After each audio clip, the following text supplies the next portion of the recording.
Welcome. I'm your co-chair at YQNA, Neil Colgrass. Our co-chair, Ed Hoare, is away, and so I will be chairing tonight's meeting.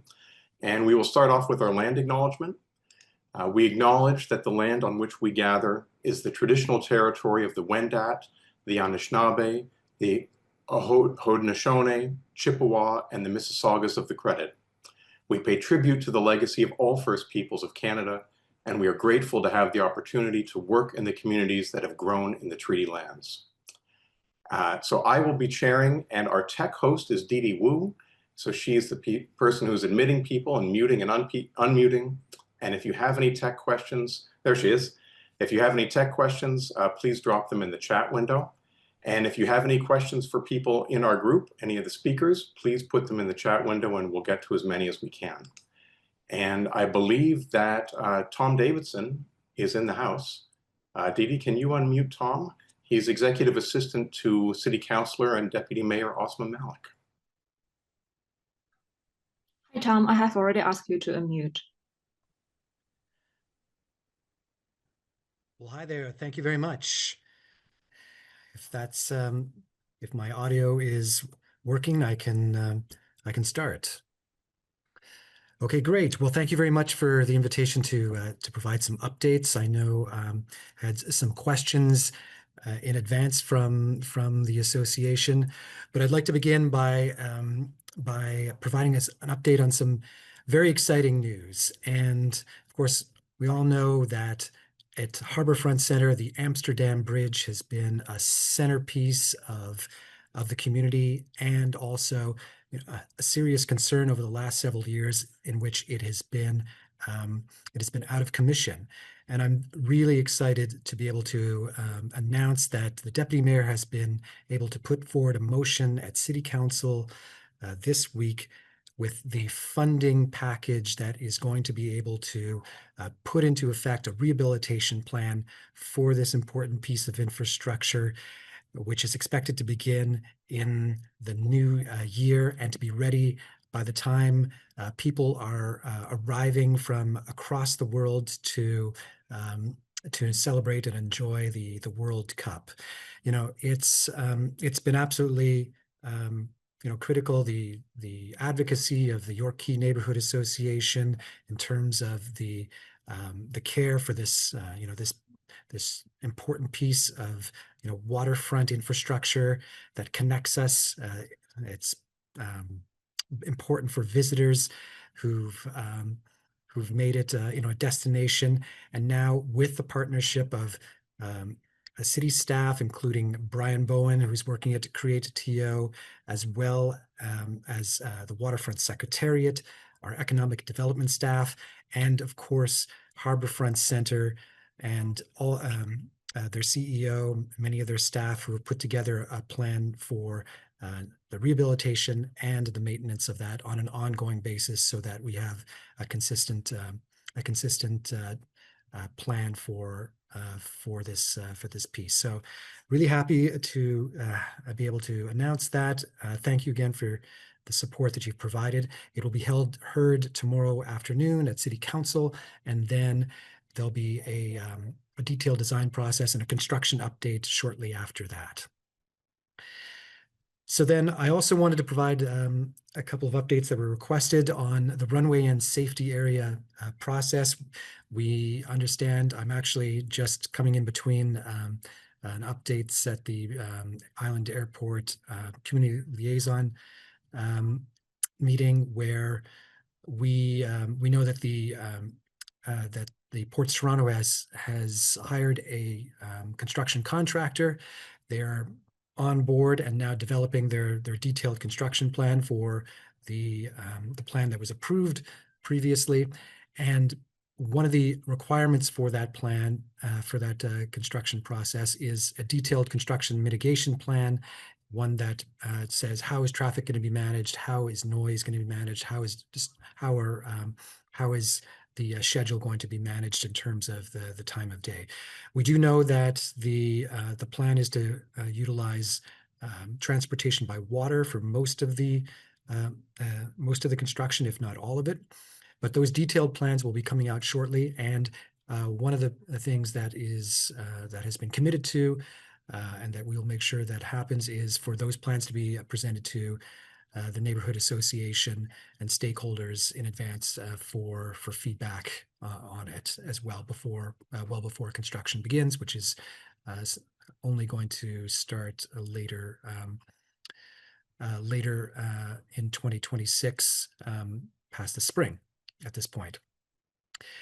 I had some questions around the status of jet skis in our harbor front, and we know that since the pandemic, our harbor has become increasingly busy with personal watercraft and lots of activity.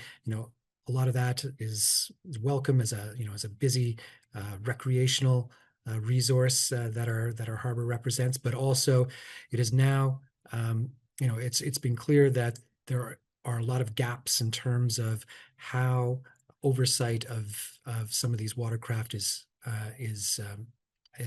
taking place. And you'll probably, or maybe familiar that as of last summer, there was a motorized watercraft exclusion zone that was put on Hanlon's Point Beach area. That was a pilot project that was done in between the city and Ports Toronto in order to test out how to have a dedicated enforcement of a no-go zone around one of those swimming beaches. That was in effect. We're going to have feedback on how that worked out. But since then as well, there's been further motion at City Council looking at or authorizing the look at a comprehensive look across the waterfront for how we are managing protection of our swimming beaches as well as the harbor itself. So that is going to involve some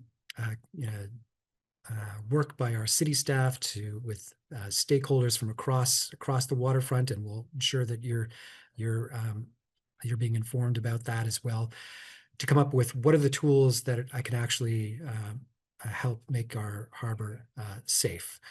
So it may be those watercraft exclusion zones, but there also is room for our regulations around how these devices are used. As of right now, the license to be able to operate one is very minimal, and to rent them, it is maybe even less. So that would require coordination across the boards. As of right now, Transport Canada has carriage of a lot of that regulation. So we'll be working through that and working together with our city staff to help advance those protections and a plan and a strategy before the next season. We were also asked about the new application, the renewed application for the One Young Pinnacle development site. The 2 blocks on the north have are under construction and received planning approvals or updated planning approvals a while ago. The block on the south facing Queens Quay that has the Toronto Star building, that had received an approval for office building and hotel use in the past. The developer, as we know, market conditions have changed in terms of demand for office. So that developer had elected to take a step back and come back with a revised plan that now focuses on residential development as well as a hotel use, and importantly, some initial promising work around inclusion of community infrastructure, including childcare, and a potential space that could be used for a key and critical community infrastructure piece, such as a library. And so that application has been received by planning staff. They're now organizing a public community consultation meeting that'll probably take place in early December. And we'll be looking carefully at the application and reviewing it with your group as well to determine how, when we have development applications, how are we bringing alongside the community infrastructure that's necessary to support that growth in our waterfront. So those were the updates I had from you, and happy to clarify anything if necessary. Well, thank you, Tom. That's terrific. Our only real exposure to the draft environmental assessment of the construction that's coming for RISA came from Hal Beck, who, as you know, he's a civil engineer and he's on the CLC. That's where he is tonight. Otherwise, he would be speaking. And his assessment of the draft EA was not very positive. I mean, things like, he called it inadequate. He said it fails to meet typical EA requirements. But beyond that, we have a real concern for the waterfront about the noise that could be generated. Because the author of the report assumed, I'm quoting here, a constant 60 dBA average hour. So an average apparently of 60 decibels per hour. And as Hal pointed out, if you have an average, you have highs and lows. And so the high could be, let's say, 75. And the concern is that this could really affect people living on the waterfront, since 75 dBA is the equivalent of having a vacuum cleaner in your home. So Hal put forward a couple of questions, especially since this is an 18-month planning project. So it's not a short-term thing. He was asking if the city could take over the completion of the RISA EA and bring in a noise engineer, and if noise mitigation strategies can be implemented, because he didn't see them in the report. Do you have any thoughts on all that? Yeah, so I think the details of construction management and noise mitigation are a requirement coming out of this procurement for the contractor who's going to do the work. And the requirement is for a comprehensive construction management plan, which includes noise mitigation, hours of operation. So I don't believe anything has been defined in terms of the measures that can be taken by the environmental assessment for the project itself. We have been very clear, in our staff, and our city staff will be very involved. They will be the ones who are receiving the construction management plan and will be the ones reviewing it and providing all that oversight over those questions. So absolutely, it's the case where the city will be directly involved with our office and you. Yeah. Okay, great. And we'll be able to see those detailed RISA plans soon. And that is absolutely the other commitment, that it needs to be shown in advance to the community, and specifically you as a stakeholder. And their timeframes are, as I understand it now, with the constructor on board, they are able to finalize those shortly. Yeah. Okay. All right. Thank you. So the jet skis is a fascinating issue, and actually I'd like to bring in Stacy Kello. Stacy, if you have any questions or comments from a Marine Police point of view. So Dee Dee, maybe you could just unmute Stacy. Yeah. I know you've spoken on this before, and I have some thoughts. Maybe you'd like to jump in and give a police point of view on what would help. Yes, so I just actually got back. I was in Ottawa last week with my team, just with talking with Transport Canada. And that's one of our major issues, was the personal watercrafts in Toronto region anyway, as well as the illegal passenger vessels. So the two, the personal watercrafts, we brought that attention to Transport Canada at over several meetings. And yeah, all the assistance we can get. We're working with Ports Toronto and our teams in Transport Canada that are work in Toronto as well. And everybody's listening. Everybody understands. Across nationwide, this issue has come about to all of our partners, especially with the personal watercrafts and then the rentals. The rentals are the huge problem, and that's where you don't have to have a boat license, and it doesn't make sense to me. You should have to have a license to operate that machine. It's a powerful machine. We've brought that to the attention of Transport Canada. They did put out they have their protocol to change things, and it takes a long time. So they did put out some feedback from I don't know if it was they say they put out the feedback. I'm not really sure exactly who they put it out to. If anyone's aware of Let's Talk Transportation, that's one of the ways to vote. And they didn't get a strong enough feedback for changing the personal watercraft rental checklists. So renters can just have a checklist and give the person the CDU, and they don't have to have a license or anything. And so what we're finding in Toronto, so our calls have been increasing. I can do a whole presentation on this. It takes 45 minutes, but these are big numbers. That issue is huge to us because our rescue calls went up 45% from last summer to this summer, up 45%. The vessel complaints, and most of them are personal watercrafts, went up 117% over just one summer. It's like since 2019, like I've been at the Marine Unit for 18 years now, but since COVID in 2019, our calls have gone up 360%. So we're busy on the water. We have that. I've mentioned that before, the area that we cover. So just to see that one increase on the personal watercrafts over just last year is huge. We actually had 3 fatalities this past summer. One involved the personal watercraft. And the concern is that with Transport Canada, it doesn't look like for the time being that there's not going to be any regulation changes for renting a personal watercraft. So all of our launch ramps are full. They were full all summer. They're taking over all bluffers. Woodbine is huge.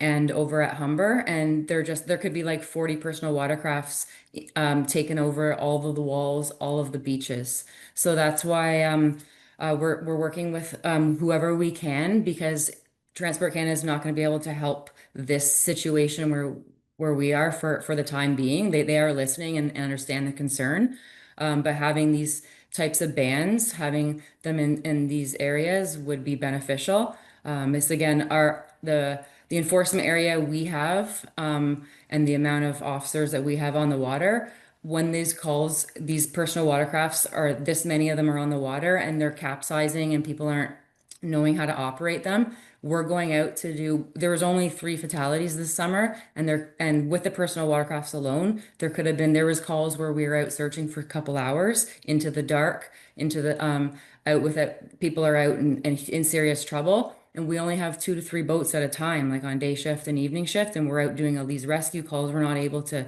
handle the other calls, but just it's a huge safety concern. And yeah, I'm not going to go on any more about it, but yeah, whatever help we can get with what we're seeing, and that's what we're seeing on the water. Well, one thing about this, and this is for Tom too, our police liaison, Julie Breen, told me that there is a lack of clarity on the relative responsibilities of governance. Is it the city, Transport Canada versus the harbor master, and even others in regulating these practices? Is that something that needs to be untangled? So that, like I said, we had a new Captain Satinder Singh is in charge of the Ports Toronto, and that's a new position within the last year. So we've had a lot of meetings. So Ports Toronto owns that federal like waterway, the boundaries, and I would like more signage up throughout the harbor and to where their boundary is, because it's a little bit confusing for people, and a lot of people getting their boat license, they have no idea that some they don't know that they're even in a port of Toronto, and there's different rules and regulations. So that's a whole thing that we're working with. So Ports Toronto does have the ownership of the waterways inside this area, and then there's the city parks and bylaws. But yeah, that's why it gets all confusing with all the different legislation. Tom, do you have any more thoughts on this? Well, I think that's, the question is like important in terms of having understanding of where these responsibilities lie. It's, the waterfront is always the most complex, layered zone of different jurisdictions. So I think it's important to be clear about this, and it's important to have cooperation and collaboration across these priorities. So I think, we'll make sure that we're helping to draw up, what that looks like and where those responsibilities lay, and appreciate that coordination and advocacy from our police service as well. To finish on that, we're working they're great partners, and we have ideas, and we've seen this summer, like I've said, I've been here for 18 years, and I've seen the calls increase, but this summer was different. And yeah, just with the personal watercrafts especially, it was unique. So we've got ideas, and we are working. We just had a meeting actually today, and we are working with new ideas to see what we can do to make it safe for everybody using the waterfront. But if I understood right, you're saying you're not expecting to see a change by next summer. No, that's with for any regulations in the Canada Shipping Act, and then Canada Marine Act as well. That's with Transport Canada. There may be changes with Ports Toronto, and that's what we're working with now. And I can't speak to it yet, but there will be faster changes. And same with what we're hoping with City Council, that the personal watercraft ban at Woodbine, that's pretty fast, and I was pretty happy with that. We do support a water exclusion zone, like to protect the swim zone, not necessarily like an entire beach per se, like, but we're talking to how to make things better. Woodbine is probably our busiest area. And the launch ramp is inside of Ashbridges Bay Marina, which is a problem because the Sea-Doos are rented right inside this Ashbridges Bay Marina, and they're going full speed and doing circles and almost I have some pretty crazy video of what's actually going on there. Because it's land-based, it's busier than Hanlan's. It's because you can get access from the parks and the beaches, and same with at Bluffers and Humber. Those are much busier than a Hanlan's.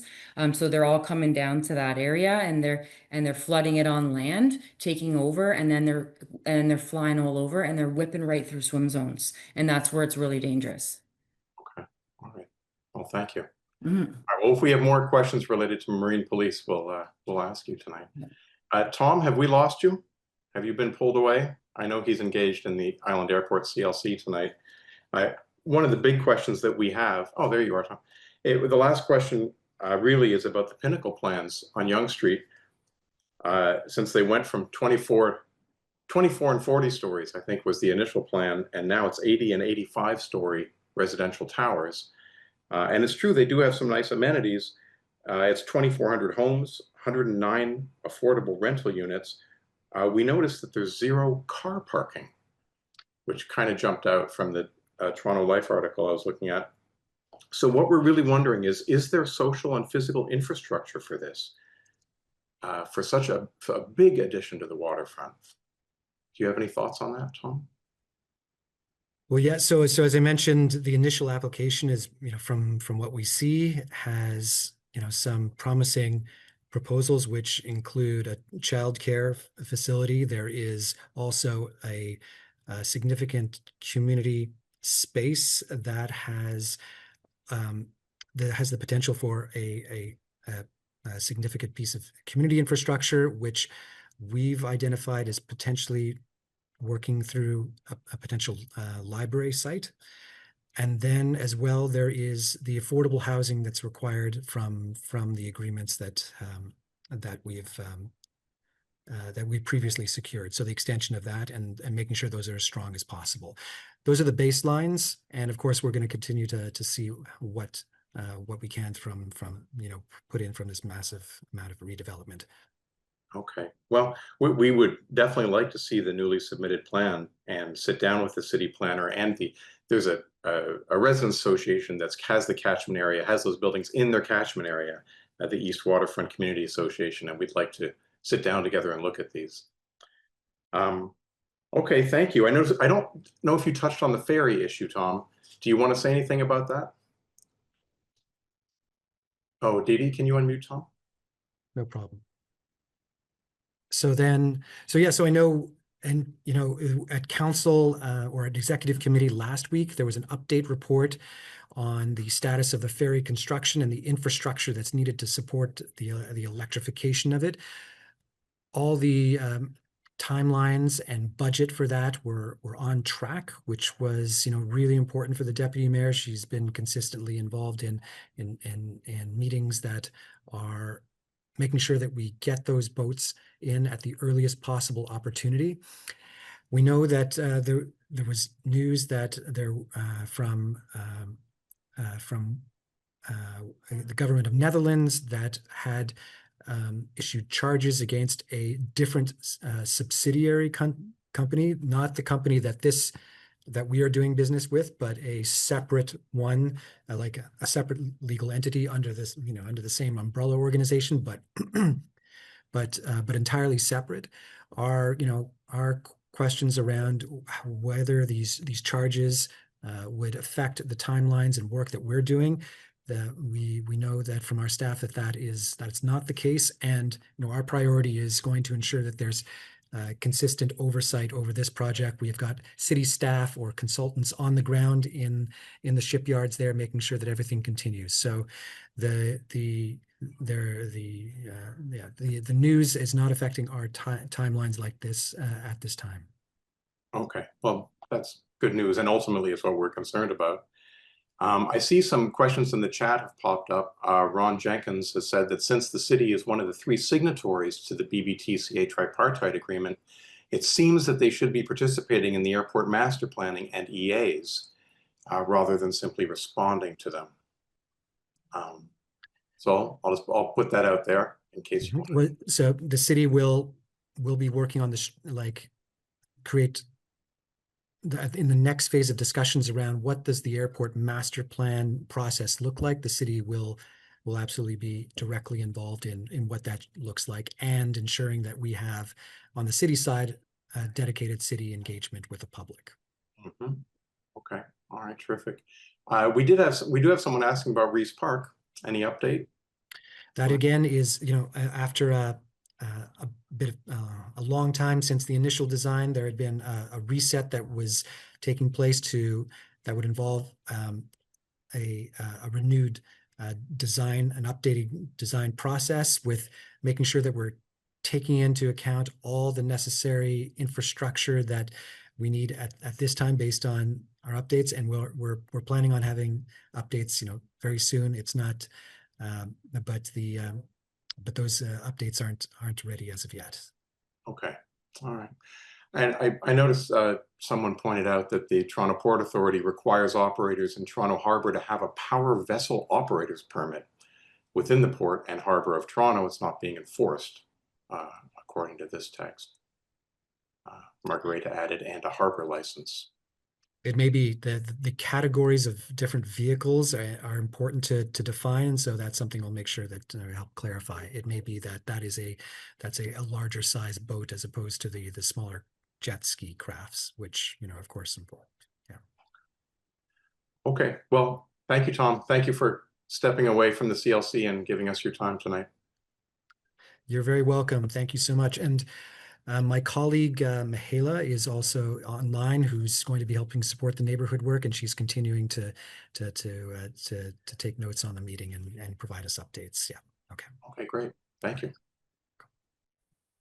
All right. Well, I think we can move on to our main speaker. Our new MP, Nguyen, is with us.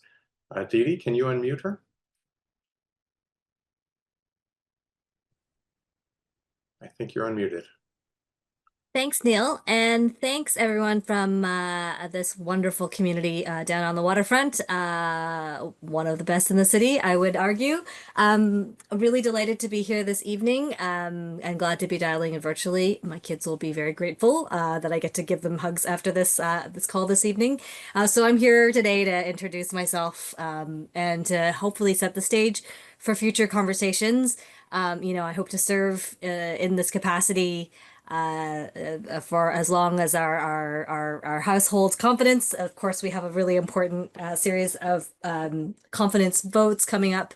Our first 2 on the budget, and then 2 additional ones coming up early next week.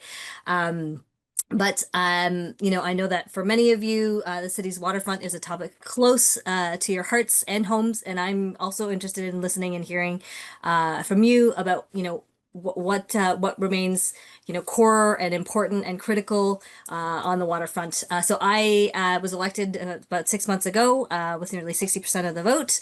I spent over 20 years working in my professional working life in civic and community initiatives focused on fairness, inclusion, and equity.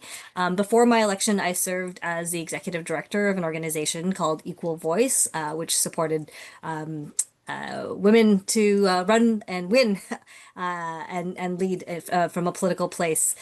My experience in community engagement often shows up in my priorities and how I want to do and serve our community, and as your elected representative.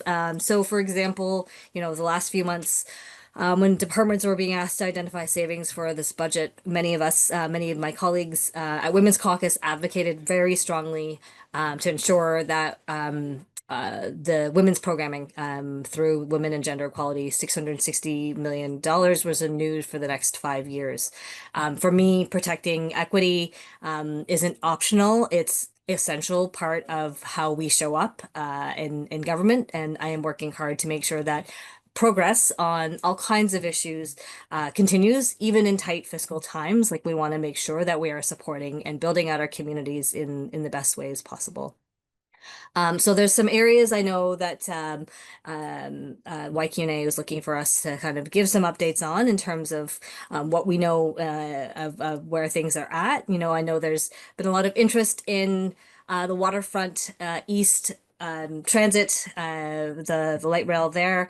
And it is something that I know that our federal government wants to continue to be a partner on alongside the municipal and provincial levels of government. So I know lots of conversation is happening on that front, but we are going to continue to advocate for that support.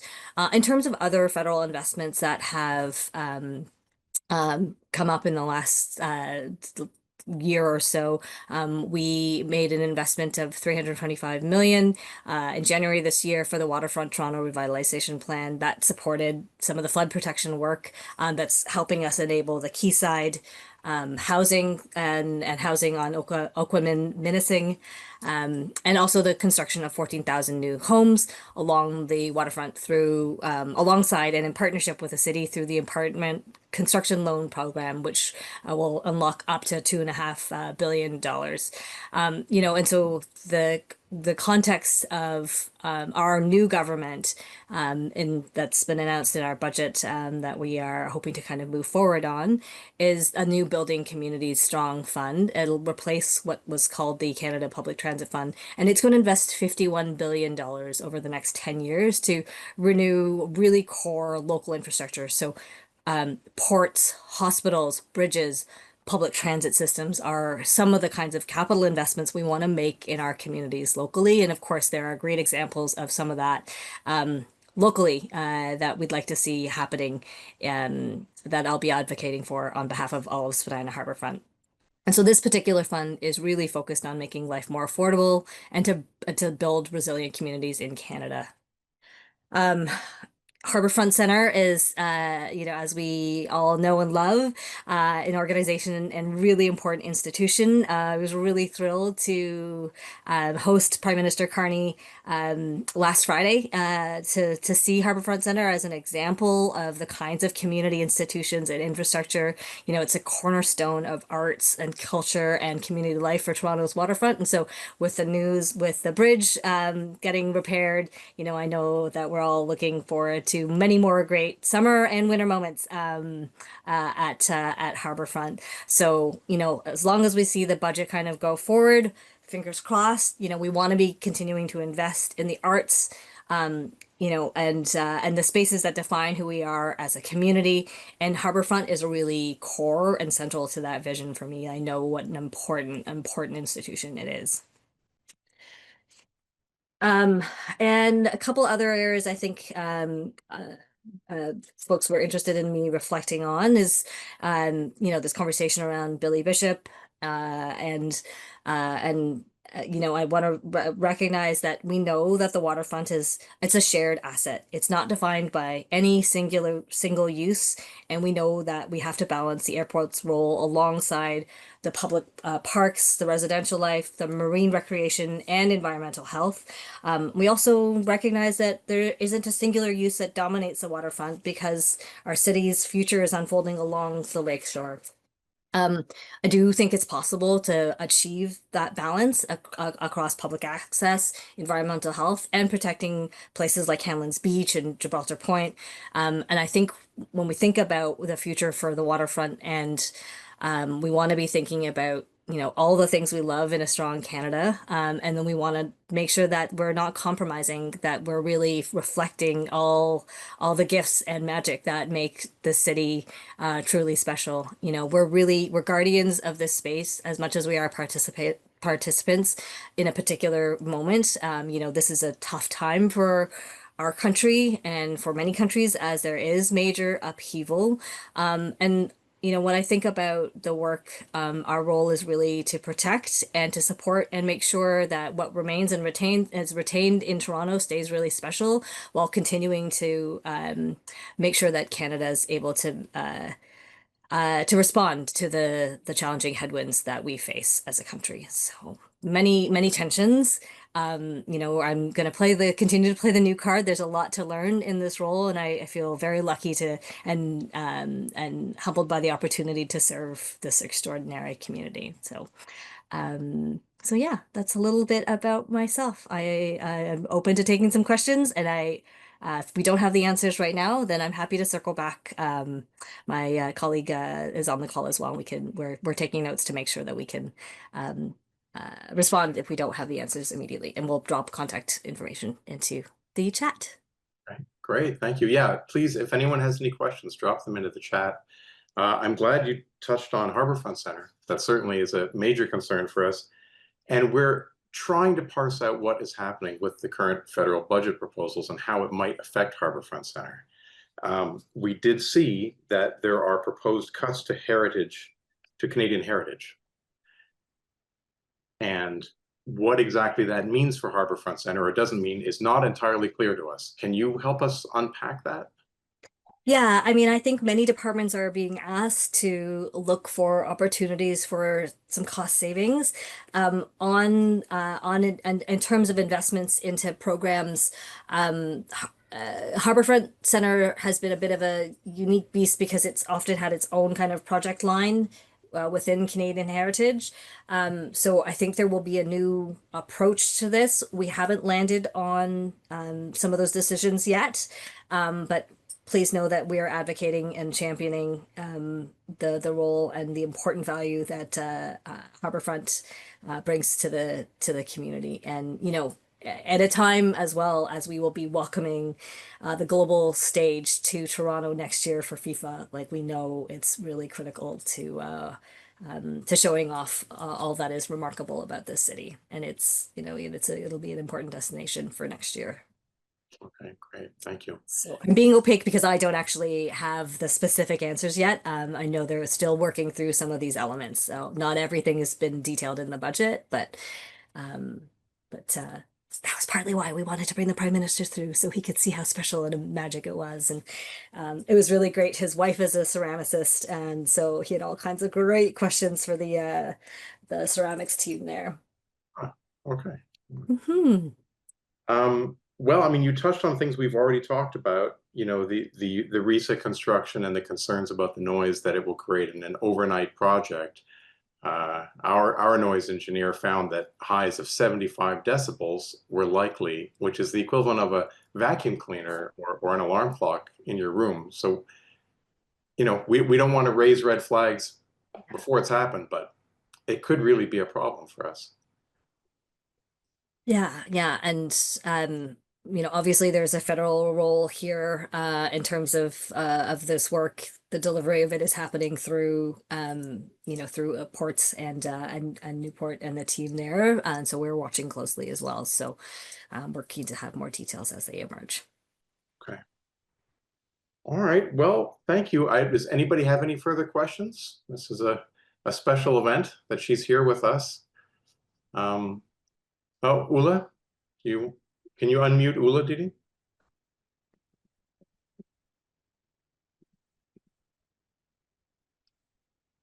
Here, I can. Okay. Am I audible? Yes, you are. Good. Yeah, hi, Chi. It's really Hi, Ula. great to have you here.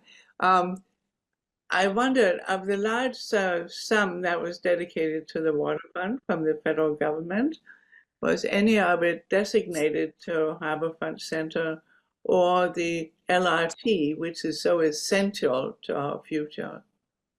Yeah, so that 325 million for the Waterfront Toronto Road Revitalization Plan was predominantly for the work over at the Portlands to for the opening of the Mouth of the Don and some of that work. So the funds for the project like the LRT will be in queue and likely come up for discussion as we launch this new building communities fund. But we know that it is absolutely essential to get transit infrastructure built. There aren't the funds for Harbourfront would not sit under that pocket of federal dollars. This would Harbourfront has been traditionally resourced through Canadian Heritage. So it's a different pocket of federal Are there dollars. any other sources than Heritage for Harbourfront, do you think? That would be the right vehicle for the work and the programming that they do. Yeah. All right. We are certainly happy you're there. We haven't had much representation in Ottawa in the recent years. So welcome, welcome. Thanks, Ula. I appreciate that. I have much to learn and here to listen and make sure that we work together in partnership. Okay, Didi, I see Carolyn Johnson has raised a hand. Can you unmute her? Hi there, Chi. I just wanted to thank you very much for being so responsive when I send you comments, questions, and ideas by email. It's so refreshing to hear back from the politician. Thank you. Okay, well, thank you again for coming. It's been terrific having you, and we hope to see you at future meetings. Oh, she's been muted.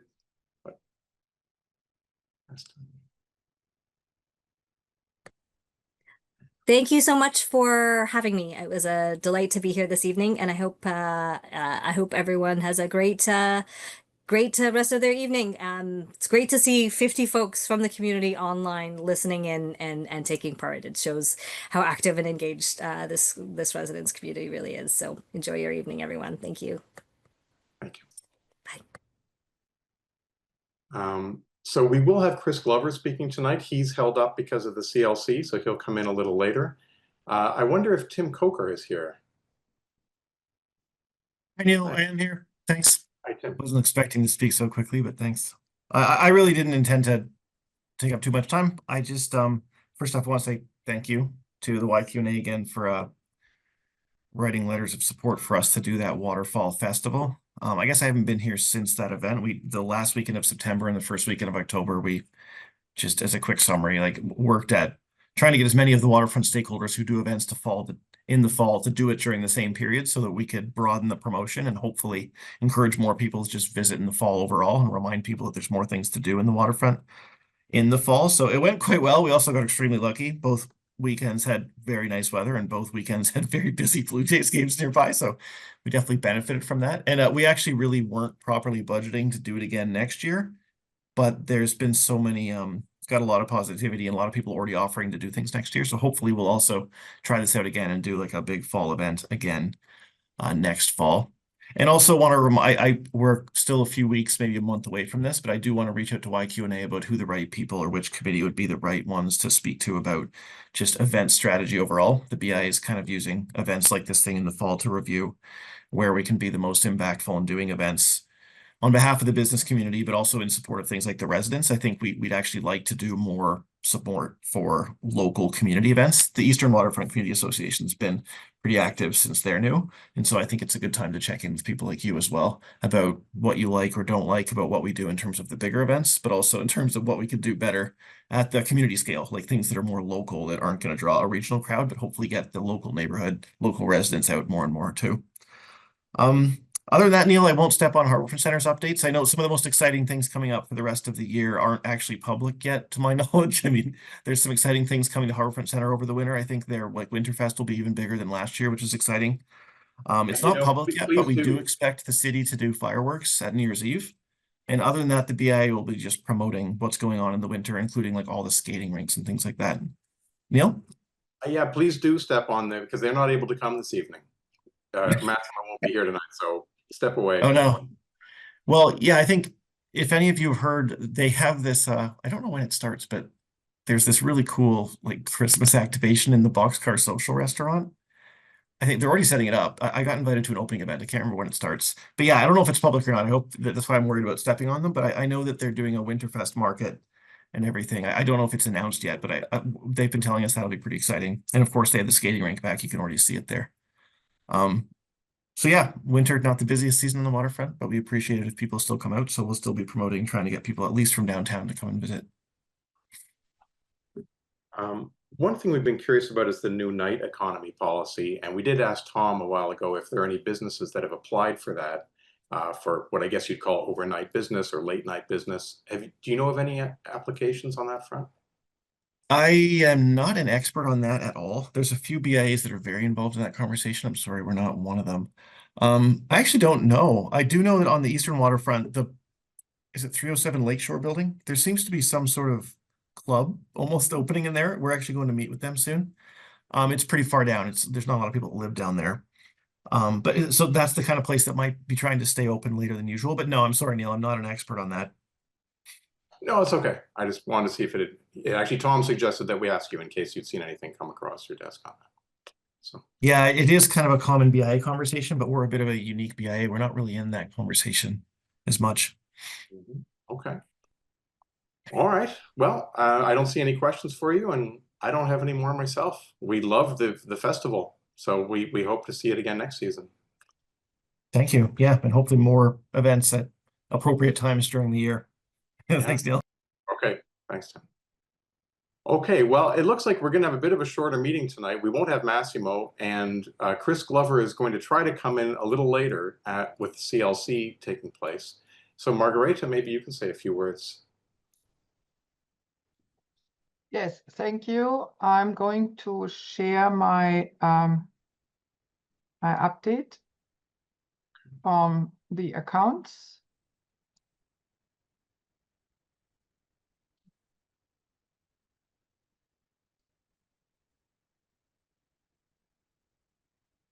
So, second.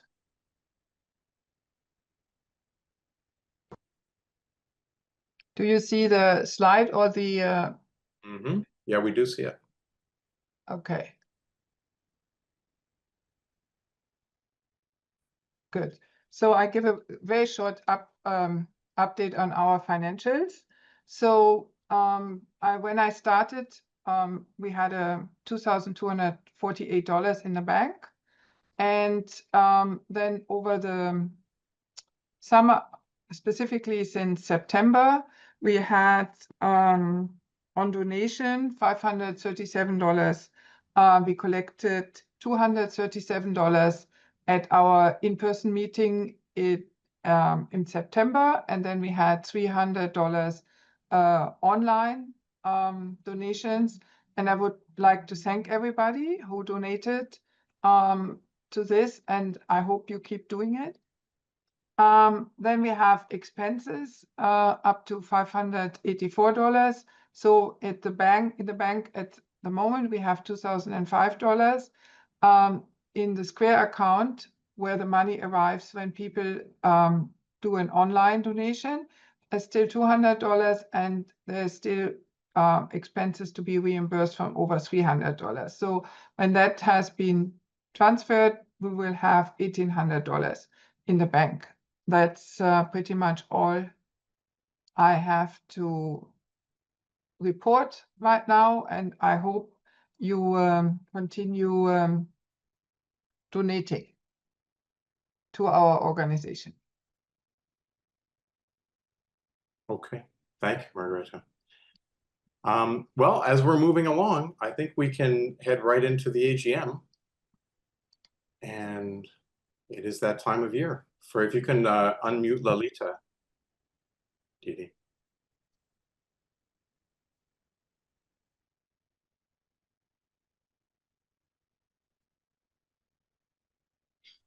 Hi, Lalita is there. I have already asked you to unmute. Okay, everybody, we move to the AGM part of this meeting. So the first item on the agenda for the AGM is the YQNA Constitution. Some small updates were made to the Constitution.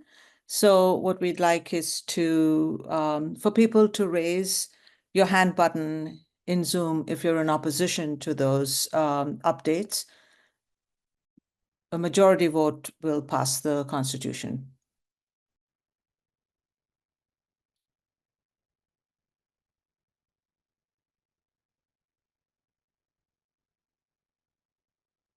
We do have a couple of people who've raised their hand.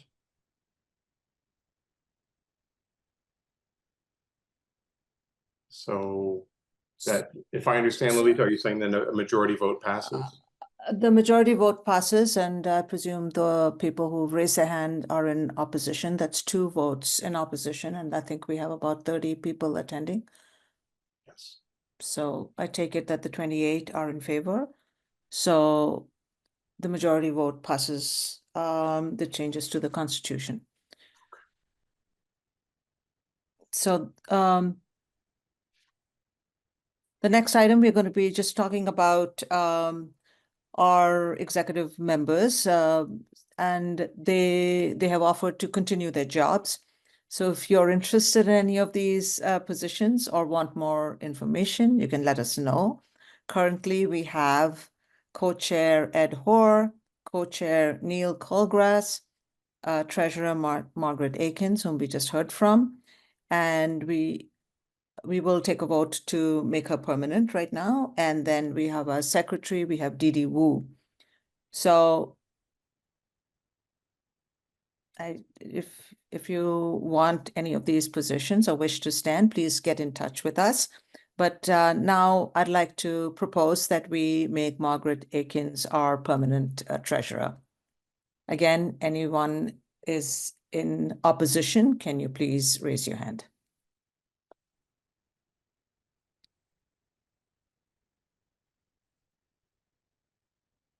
Okay, Didi, you're acclaimed by consensus. Everybody agrees, so that's great. I just want to make a note that we're very fortunate to have so many great volunteers who represent us in all of these following areas. There are so many committees and so much work being done. That's very, very impressive. We have the planning committee, we have communications, the website committee, video and tech, Island Airport, ferries, Jack Layton Terminal.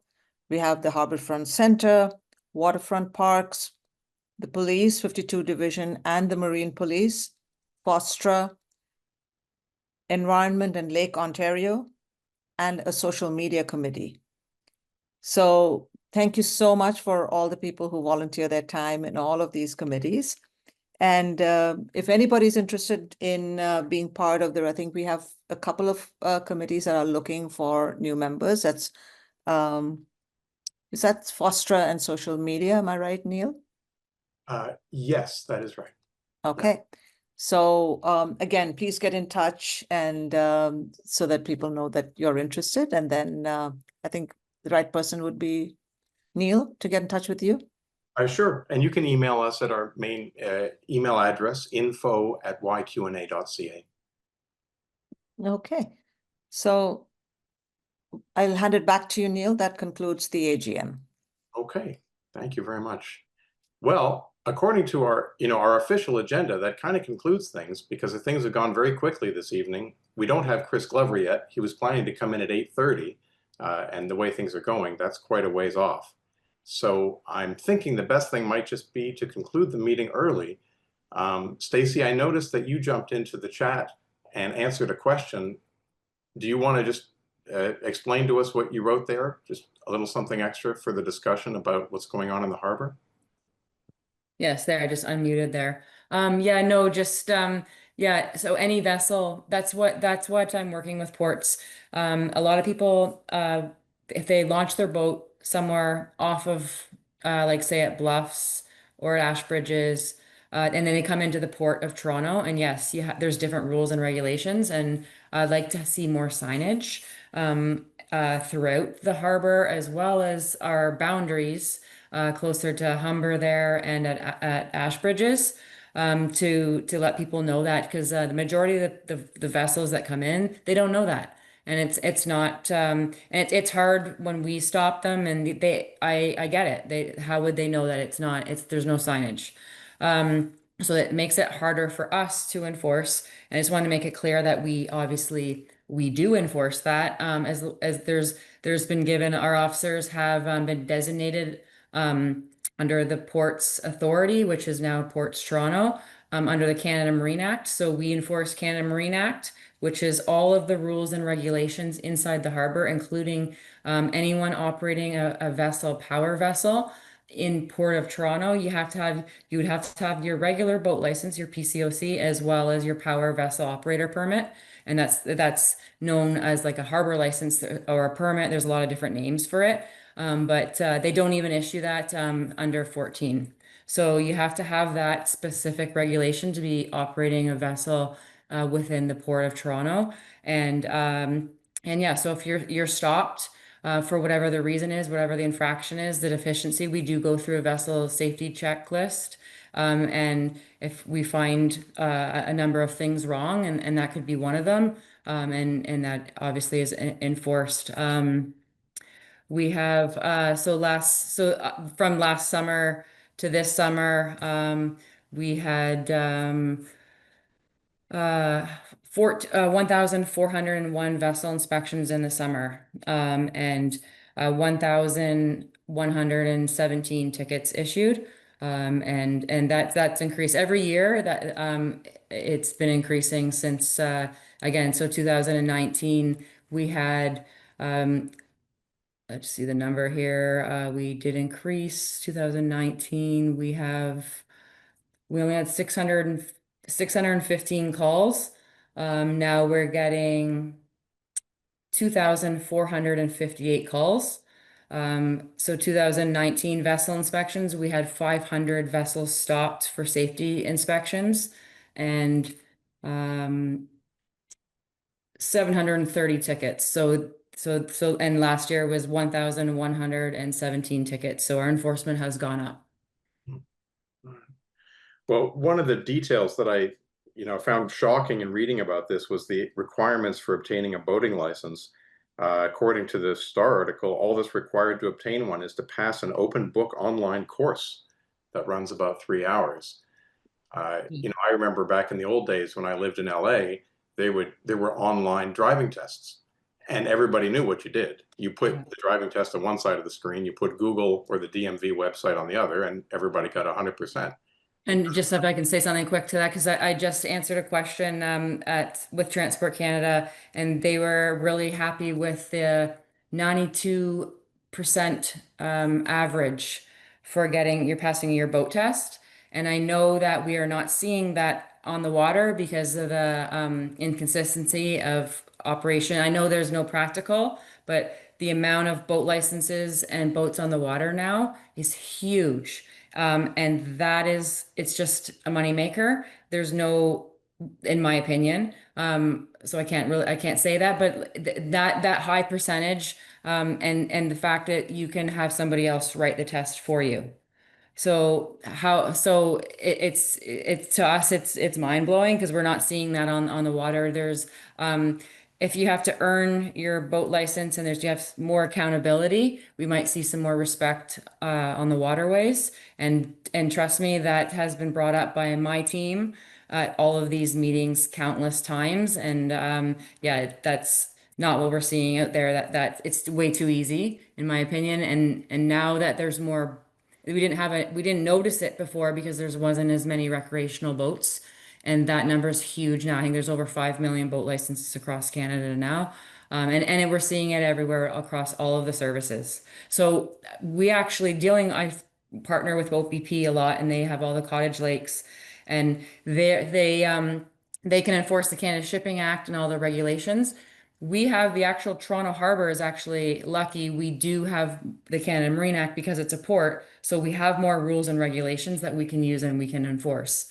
And we're doing that, and we're working with ports again to maybe have them assist us with more enforcement. And I know that I work directly with the port master, and we've done projects together, and he's hired extra paid officers, bringing them on their days off to do some enforcement blitzes, and we're looking to do more of that. And I think they want to even have some enforcement under there because they can enforce the water as well, marine inspectors and port. I'm not sure what the wording is, but they may be able to have enforcement officers working under them, which would help.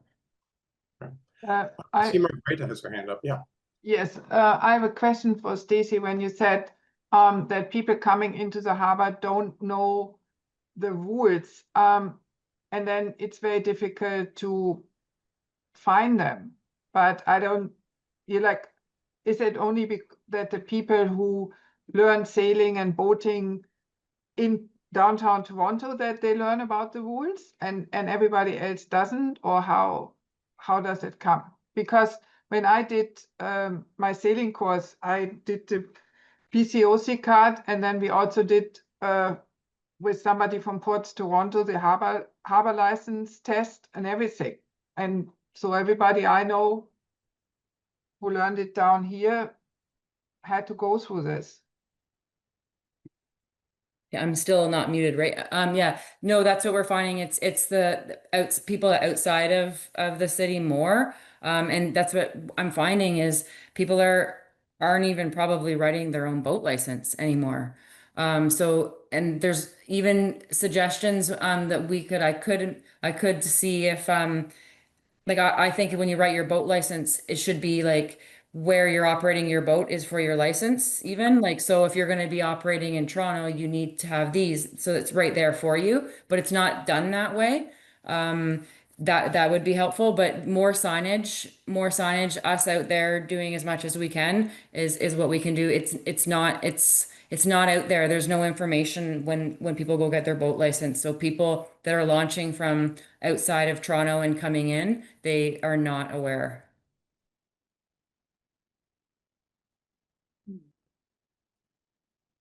Can I ask you a question? Where does the revenue from all those tickets go?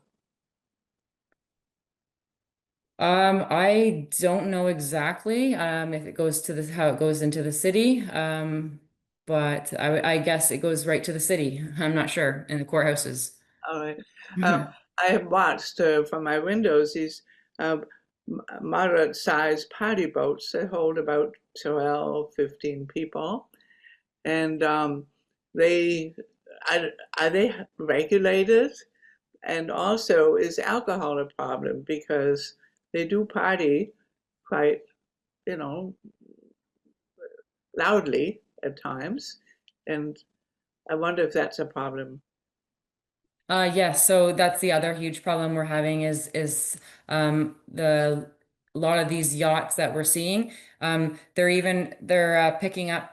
We notice it because it's obvious because they're not bringing like a family that you would normally pick up at your marina, and you would have your family go out.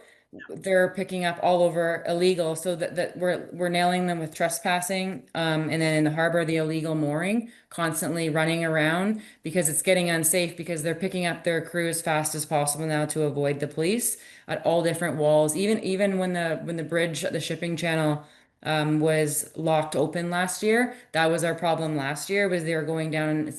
These walls are not stable, and so people are having these large groups, and they're not even, sometimes they're not even, the boat's not even, or the operator's not even competent enough, they're actually hitting the wall, or they're just picking them up. So that's why it's a huge safety concern. And that's why we had Transport Canada out with us on board our vessels, because when they start operating, what they're doing is they're using like a power, they have a pleasure craft license, and now they're having groups and they're making money, and now it's becoming commercial because they're not passengers. They are now like paying passengers is it's, you need to have a commercial license.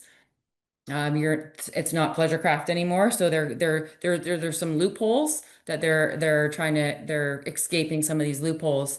And yeah, and the parties on board. The alcohol isn't as much of a problem. Although we do bring our breath techs out with us, and we will stop and lay liquor charges, because what they're doing is as they're hiring captains, they're not legal, and so that's what we have several open investigations going on right now with a lot of these players. And we're working with ports. We want to be able, because the problem was seizing the boats. That's the other issue, is we want to get some of these big players off and make an example, and so that this doesn't happen anymore. Because huge safety concern. Again, I can go on forever about, we are putting a lot of work into this, and there should be some noticeable changes next summer with some of our plans with Ports Toronto and Transport Canada regarding that issue. The noise, I know, because the parties. So the reason the alcohol is because they're hiring a captain. So at least the operators are usually, like, the operators are hired illegally, but they're sober. And then when they anchor, because they're anchor, if they're anchoring in certain areas and they have the cabin on board, they're able to drink on board. When they're underway, you can't, unless you have a permit under the Liquor License Act, and you need a commercial license. So if they're underway, but we're finding that they're doing their partying while they're anchored, and or they're hiding it with their red Solo cups and stuff like that. But we're using Liquor License Act and trespassing, and then working with Transport Canada to lay a number of fines. And Transport Canada has been working with us. They're able to lay very significant fines, and we had 3 of them detained as well. Oh, we really appreciate your work. Thank you. Very much so. Thank you, Stacey. Mhm. I believe Chris Glover is in the house, and maybe we can have him join our conversation. Wow. Dee, can you unmute Chris? Yeah, I am unmuted. Can you hear me now? Yeah. Yes. Okay, great. Hey, nice to see you again. Thank you for coming. Yeah, my pleasure. My pleasure. Let's see. So I'll give a quick, there's so much going on. I'm going to give a quick update, and then, well, as quick as I can, and then I'll leave it open for questions or comments, because there's so many topics and people may want to discuss any one of them, but I'll at least introduce the major topics that are in the news and that you're hearing about from the provincial level. Let's see, first thing is, yesterday, the federal and provincial governments did sign a deal to extend the $10 a day childcare program for another year, which is good news for parents and for the childcare center, a lot of the childcare centers in our area. We're not down to $10 a day, but we are getting there. Hopefully, this deal can be extended so that we can actually get to the $10 a day childcare, because it does make a big difference in people's lives and in families' lives. Let's see, the thing that's been dominating the news since we got back to the House has been the Skills Development Fund scandal. It's a $2.5 billion fund, and the Auditor General released a report 2 weeks ago that stated that $750 million of this went to donors, Conservative Party donors, many whose applications scored low, but then were bumped up. And some of the ones that have been highlighted recently, there's a gentleman named Starkovsky, who's the owner of For Your Eyes Only, which is a a burlesque club that operates out of the horticulture building at the CNE, and they got $10 million for staff training. There's also another, we just found out today that the Ontario Provincial Police are investigating another program called Get Ahead that is owned by, it's for mental health supports, online mental health supports is the idea of the program. But it didn't meet the requirements for an audit a couple of years ago, and it was under investigation. The Minister of Labor attended the wedding of the government relations persons from the company that owns this Get Ahead in Paris, and he also attended a hockey game with the owner or one of the owners of this company with private Leafs tickets, front row seats. So the Minister of Labor's under, in hot water over this issue and over the use of our tax dollars going to all of these agencies for, that did not score well when they applied for this funding, but have insider party connections. Let's see, there's and I could go on about this one, but there's $100 million that's gone to clients of the Conservative Party campaign manager, for example. So now that the OPP are investigating, hopefully that will lead to some charges. We've been asking for the Minister of Labor to step down, but my suspicion is that this, the rod in this deal goes right to the top, to the Premier's office, because there's just too many links to him and his staff with this deal. Let's see, Ontario Place, we had a committee hearing last week, which was an opportunity for me to ask some questions of the staff in Infrastructure Ontario and the Ministry of Tourism. So the Ontario Place deal has been handed over to the Ministry of Tourism. And two tidbits that I was able to find. One is that Therma has not yet found an investor for the Ontario Place development project, the spa at Ontario Place, which is not all that surprising, considering that they had very dubious financial records coming into this. They claimed they owned and were operating 6 spas in Europe when they applied for this. They were only operating 1. They claimed they had $100 million in equity in order to be eligible to apply for this, for the contract at Ontario Place. And what they did is, to get to the $100 million, they counted money that they expect to earn from a spa that's still not yet built in Germany. So it's a very dubious organization, to be honest. And a couple of other things, some bills before the legislature. Bill 33 is getting a lot of media attention. It's the one that gives the minister greater power to seize control, the Minister of Education, greater power to seize control of school boards. He's already dismissed the trustees in 4 school boards, including the TDSB and the TCDSB, although the Catholic teachers retain their ability to represent the board on religious matters, but not on any of the other practical education matters. I was speaking with, let's see, Kevin, the Catholic trustee. His first name is Kevin. This week I met him at an event, and he said that it's just, he's not getting any communication from the board anymore. It's a real loss to us. This is an issue. Education is the reason I got into politics.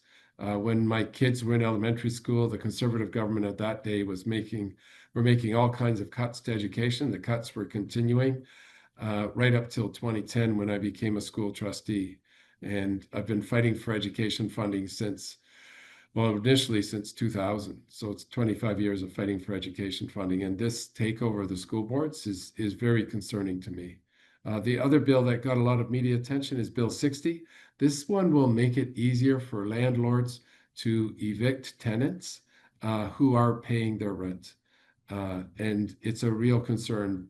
Currently, if a landlord wants to evict a tenant because a family member is moving in or something, they have to give them 2 months rent, but that would be removed, and it would also make it more difficult for tenants to defend themselves at the land appeal, or sorry, at the landlord tenant board.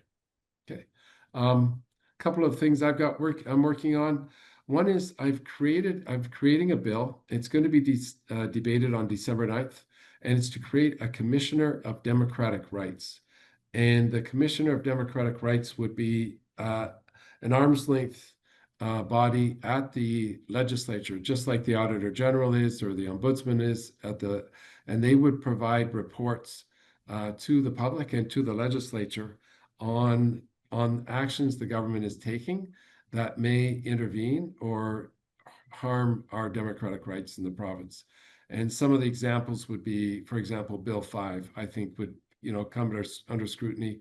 Bill 5 that was passed in the spring allows the government to declare any part of the province a special economic zone where they can violate any provincial or municipal law. It would also, another thing that might come up would be the dismissal of the school board trustees who we elected. Other governments have seized control or put boards under supervision, but they've never dismissed elected officials like this. And this is a really egregious attack on our democratic rights. Let's see, a couple of events coming up that I've got coming up. December 6th, I've got a Hollapalooza. This is an annual event. It's been moving around the community, but on December 6th, 1 p.m., it's going to be at the East Waterfront Community Center. And we've got an incredible lineup of performances. We've got the Toronto Symphony Youth Orchestra, Wind Quintet coming, the Bishop MacDonnell School Choir. We've got a local folk indie musician, Evan Denley, and the Toronto Rock Choir, New Choir. And the New Choir leads everybody in a big sing-along. So hopefully you can make that, put it in your calendar, Saturday, December 6th. And I have a monthly coffee with Chris. And the next one, if you want to put in your calendars, November 2nd, 22nd, it'll be in the morning. We still haven't got the location nailed down yet, but if you watch for the sign-up opportunity in my update or on social media, you'll see the next coffee with Chris. And I'll leave it there for now. Wow. Oh, terrific. Thank you. Apropos the spa, I mean, with this news that they don't have an investor, does that mean there's a chance that the spa won't be built? Yes, I would think. I mean, if they can't find a major investor for this project, the spa may not be built. The danger is that in the lease, they can sell the lease and it could be repurposed. So that's a risk as well. But I mean, if they are unable to build the spa, it would, first of all, it would be really telling about the way this government negotiates, and who they negotiated with, and so it would be a huge blow to the government.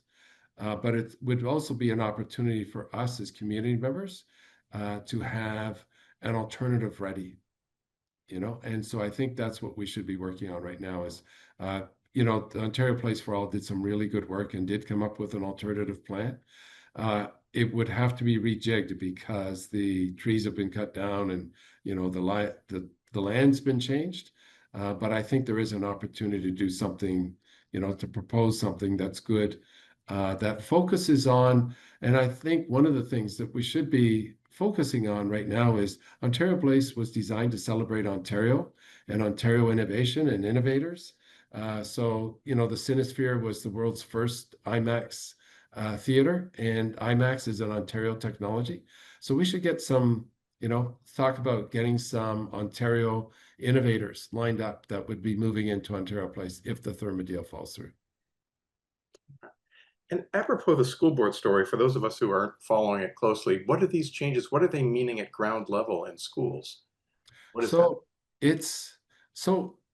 school, I was a school trustee from 2010 to 2018, and there were, I was in Etobicoke, there were 31 schools that I was responsible for. I would visit the schools several times a year. Parents, if a parent had an issue, there's a hierarchy of concern. You take it to the teacher. If it's not resolved, take it to the principal, take it to the superintendent. If it's still not resolved, it goes to the trustee. So I would often get calls from parents about, the students, their children not getting the service that they need. Most often students with special needs. but other conflicts as well, you know, that came up. And so we would adjudicate those and try to find some resolution. So we were a go-to for parents. We also set the budget. Now, the budget for the last 30 years at the TDSB, there's never been a time, let me go back a little bit. 1995, the province seized control of our education taxes. So up until that time, our Toronto education taxes paid for our schools entirely. And, you know, we're basically independent of the province financially. The province took control of Toronto education taxes and all the other school board taxes and merged them.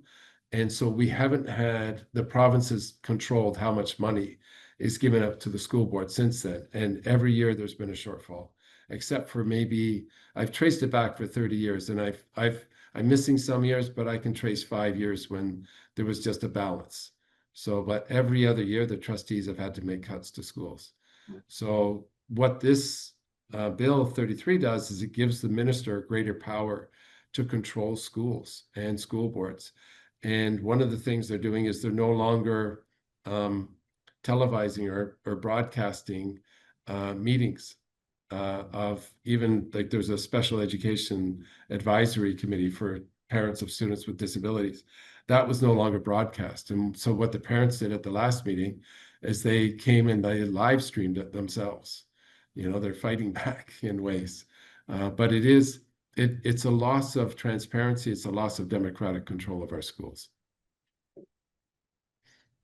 Okay, thank you. Are there any other questions? I don't see anything in the chat window, but if anyone has anything they'd like to ask him.